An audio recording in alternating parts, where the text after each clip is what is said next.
Bien que régénérés et en Christ, les Corinthiens étaient encore dominés par la chair, à ce point que saint Paul les qualifie de charnels. Jugement que d'ailleurs leur conduite confirme, des jalousies, des dissensions.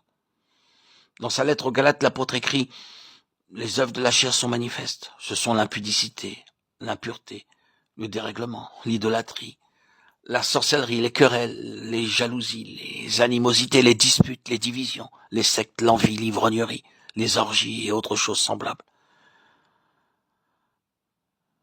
Galates 5, 19.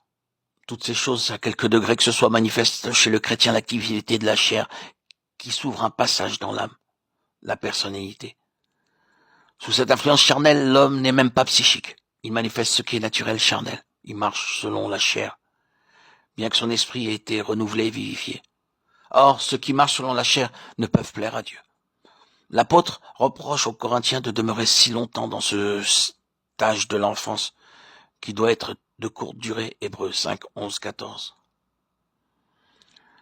Pour moi, frère, je n'ai pu vous parler comme à des hommes spirituels, mais je vous ai parlé comme à des hommes charnels, des bébés en Christ. 1 Corinthiens 3, 1. Effectivement, la naissance selon l'esprit, provoquée par l'action de l'esprit de vie en réponse à la foi au sacrifice expiatoire du Christ sur la croix en faveur du pécheur, cette naissance doit être rapidement suivie de la mort avec Christ, la mort du pécheur avec son sauveur. Romains 6, 1, 16. C'est cette mort qui apporte la délivrance de la vie selon la chair. Et les Corinthiens l'ignoraient encore. L'apôtre indiquant ici et là les choses qui manifestent que le chrétien est encore charnel.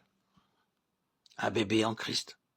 Il convient que chacun de nous s'examine soi-même pour se rendre compte de son état particulier. Sommes-nous encore charnels? En ce cas, allons à la croix et saisissons la délivrance offerte. Ceux qui sont à Christ ont crucifié la chair. Galates 5, 24. Telle est la conclusion donnée par saint Paul à ce passage des Galates, où il décrit les œuvres de la chair en opposition à celles de l'esprit et l'homme charnel au regard de l'homme spirituel. Les enfants en Christ qui sont encore charnels doivent découvrir tout le sens de la croix, toute sa portée. Dans les desseins de Dieu, la mort de Christ entraîne la mort du vieil homme, qui, en Jésus, est cloué au bois. Ceux qui sont à Christ ont crucifié la chair avec ses convoitises. Cette croix sur laquelle le péché a été expié par le sang de l'agneau et qui est présentée aux pécheurs comme l'instrument de sa délivrance, elle est à nouveau présentée aux enfants en Christ, même à ceux qui le sont déjà depuis plusieurs années, afin qu'ils y trouvent une nouvelle délivrance, celle de l'emprise de la chair, de sa domination, afin qu'ils marchent selon l'esprit, non selon la chair, et croissent spirituellement jusqu'au parfait développement en la ressemblance de Christ.